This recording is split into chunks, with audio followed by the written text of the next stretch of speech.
Good afternoon. I want to continue this thought of waiting on God. And today, talk to you a little bit about why it's so challenging to wait on God. And you probably know the answer to this question. And that's because we're addicted to instant everything. I mean, go home tonight. You see you need something from the grocery store, from the hardware store, something that you really have to have. You can put in an order on Amazon, have it on your doorstep tomorrow morning. It's that simple. After work, you find yourself really hungry. You don't want to spend a lot of time to cook, so you go through the fast food drive-through. In a matter of a couple of minutes, you have your entire supper ready to go. In fact, if you go to Chick-fil-A, it's even faster than a couple minutes, isn't it? We are just so addicted to getting what we want when we want it. And the Chicago Tribune, they found that the average person waits 40 seconds on an elevator before they become visibly agitated.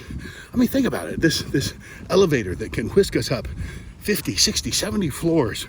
If we stand at the bottom floor and we have to wait more than 40 seconds, we're ticked off. We're mad. We're miffed. I can't believe I'm having to wait this long on this elevator. But that's just the way we are. And needless to say, God is not in the business of catering to instant anything. God is in the business of soul formation. And soul formation takes time. It's not going to happen overnight. And the answers sometimes we seek are not good for us. And God is not going to answer those prayers overnight.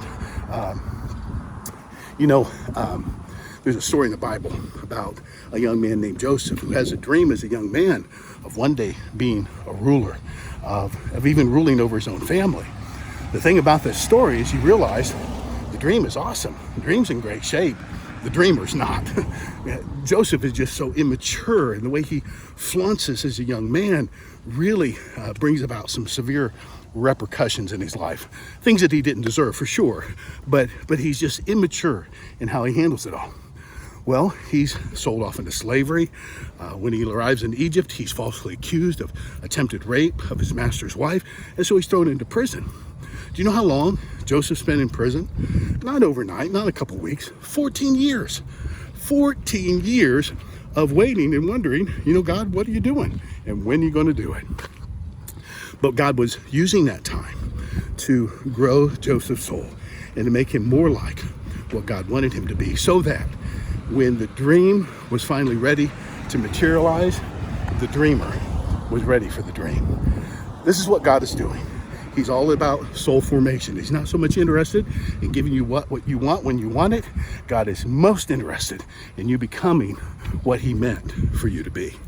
I'll give you one more story. I was in Central Ohio visiting my uncle one time, and we walked into a grocery store, and I noticed these huge bags of mushrooms sitting on the floor. Must have been 1,000+ mushrooms in each of these bags. I'm not used to seeing that. I usually see these little quart containers with mushrooms, and these were just massive bags of mushroom.